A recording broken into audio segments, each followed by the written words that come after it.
I've been thinking a lot lately about bad decisions, and not just the bad decisions that other people have made, or maybe you have made, but the bad decisions that I've made. And when I think about where they come from, they tend to have a couple of common components. First, you've got someone in a transition period of their life. They don't know what to do, they're confused. And in that confusion, they go seeking advice. But unfortunately, the bad decision arises when they take the wrong advice. They listen to the wrong person. Now, the thing is, this is avoidable and it should be obvious, but a lot of people don't know who should I take advice from and how do I actually know which advice is bad before I try it. So that's what this video is about. If you're in a transition period, it's going to be excellent for you. Or if you find yourself just bombarded with people in your life that are telling you what to do, this can help. So here's the first thing. When you're considering who to take advice from, only ever take advice from people who are living the life you want in that particular field. Now, it seems incredibly obvious, but all the time, and maybe you've experienced this, maybe you've done this. Have you ever gone to a friend asking for career advice for when that friend doesn't have a career that you want? Or you're a guy, I see this all the time, you've gotten a girl's number, what should I text her? I see guys asking their buddies who have never had a successful girlfriend or texted someone that went well. You need to ask the people who have done what you want to do. They're the ones that have the answers. Now, in my own life, I came up against a stark realization of this when I wanted to quit my job to start the company that became Carisma on Command. At the time, I had this dream that I was going to move to Brazil, I was going to bring my friends, we'd hang out on the beach, we'd drink caipirinhas, and we'd find a way to pay for it all. It was kind of a selfish dream, but it was my dream at, 23, 24 years old.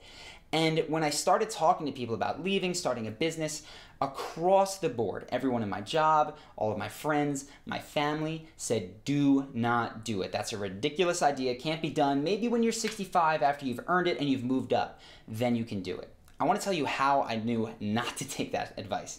First thing is when you're trying to figure out if someone's giving you good advice is this.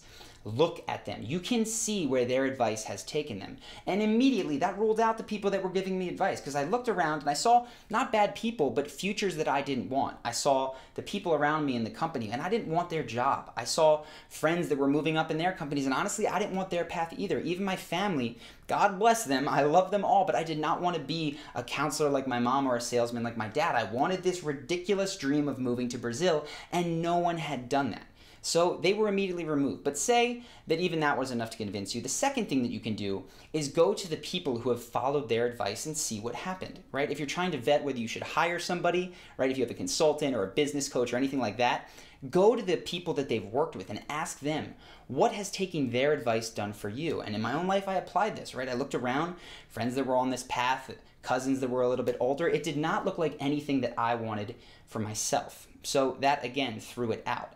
This makes it very simple, but the third thing that's going to drive it home is, okay, maybe I'm willing to try this advice, but can I test it quickly? And the answer for this, the advice that I was getting was spend another year and a half in your job, go to MBA school for 2-3 years, then come back, lateral to a different thing, and then 10 years later, then you'll maybe have enough money to go do this thing after your friends are all married and nobody wants to go to Brazil with you, which was not a testable subject. And I hope, purposely, I understand a lot of you have never seen me interact with another person. This is a YouTube channel. The only way I can talk to you is one-to-one on video. So the way that I hope that I build credibility with you is not through a college that I went to or a GPA or somebody saying that I've got a TED Talk or whatever that is. I hope it's by you testing the things that I say and getting results. Honestly, if you're not doing that, then you're not going to get value out of the channel. So the third thing, can you test their advice quickly? And if you can, you know what? Give it a shot.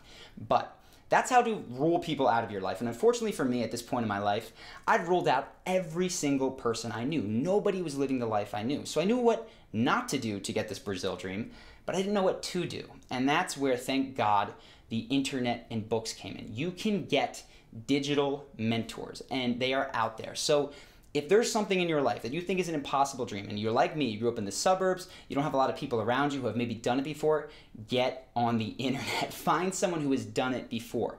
The 4-hour work week in this case became my Bible, became the guide. It laid out basically the first year of the existence of Carisma on Command, the way that we were going to grow the company. And within that year, I'd moved to Brazil. And I don't just mean from a, here's the website I have to start, here's how I have to get customers. I mean the mindsets. Oftentimes that stuff is the most important.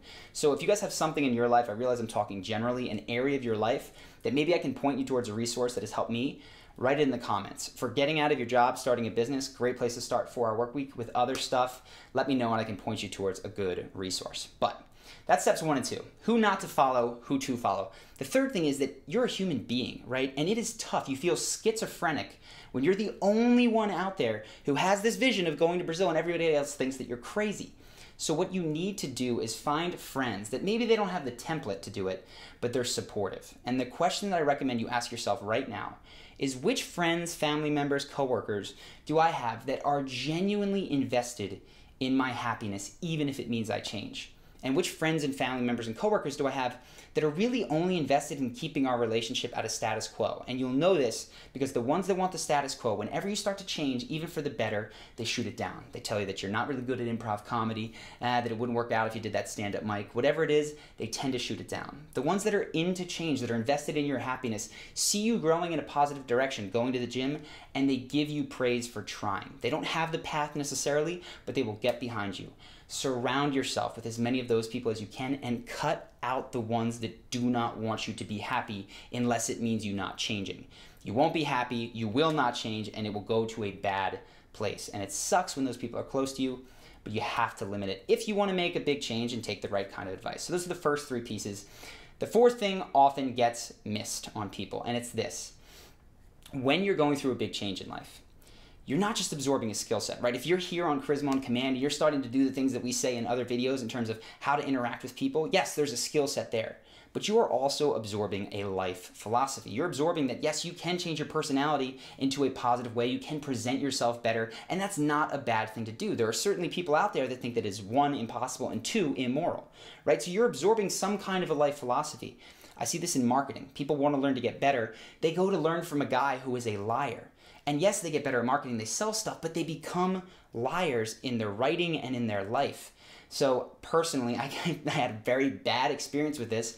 When I was younger, I was very shy. And the first place that I went, because this was the most frustrating part for me, to get over that shyness was to online things that were like, how do I get a girlfriend? And a huge thrust of that community at the time, pickup artist community, was alpha and beta. And I looked at it and I went, crap, I'm beta. You know, how am I doing this? It's going terribly. And so for probably a couple weeks, even bordering on months, I started to try to not be that. That meant that I wouldn't do people favors when they asked. When they asked me to, hey, can you hold this for me? I'd give them back talk or sass or crack a joke. And so over the course of a couple weeks, sure, maybe some of the responses I got from women who liked that kind of jerk guy went better. But that morality that I absorbed was becoming who I was. And thank God I had someone, I was on a trip, we were in a museum, and she just yelled at me in the middle of this museum for being such a jerk that kind of snapped me out of it and went, what am I doing? Is this how I want to be? So ask yourself, whenever you're learning from anyone in business, in dating, relationships, whatever it is, when you're in that transition period, you are receptive and you are absorbing a life philosophy. Do you want that life philosophy? Do you want perhaps the anger that they feel? Do you want the combative nature with which they view the world? Do you want the kind of scarcity that they feel around money? Do you want to make a buck at the expense of your integrity? These are all questions you have to ask yourself. And I recommend that even if you do find somebody who's effective and has done it, but they don't match your morality and your ethics, that you let it go. It is not worth it. There's so many good people out there that can lay you down the path, that has a strong life philosophy and a good skill set, that it's just not worth it to go through the experience that I have of picking up these bad habits and then trying to tear them down so that you don't become a jerk. So I hope that that's helpful in terms of advice, who to take it from, who to not in here. I hope that you are testing the advice that I am giving you and finding it worthwhile, because if not, shame on you. You need to do that or get off the channel. But I hope that you're enjoying this, and I'm looking forward to seeing you in the next video. Eccoti qui uno dei video presi dalla Carisma University in cui Charlie, l'autore, ci spiega come fare una fantastica prima impressione. Molti non lo sanno, ma alla fine sono semplicemente 4 emozioni che bisogna controllare e suscitare nell'altra persona nell'ordine giusto. L'ordine è fondamentale, qui molti si sbagliano invertendo queste 4 emozioni e rovinandosi completamente da soli. Cliccando nel link che comparirà adesso avrai accesso a questo video lasciando la tua mail e avrai accesso anche al gruppo di Carisma Comando su Facebook che abbiamo creato per mettere in contatto tutti gli appassionati di self-improvement. Anche questo è molto importante perché spesso non sappiamo con chi esercitarci, visto che non tutti hanno la nostra passione, e abbiamo bisogno di qualche feedback. Ecco, se stai cercando qualcosa di questo tipo, il gruppo fa per te lo posso garantire, sta venendo fuori un bel progettino. e si sta popolando di persone molto ma molto interessanti. Ti consiglio di darci un occhio, ci vediamo dentro e ciao a tutti al prossimo video.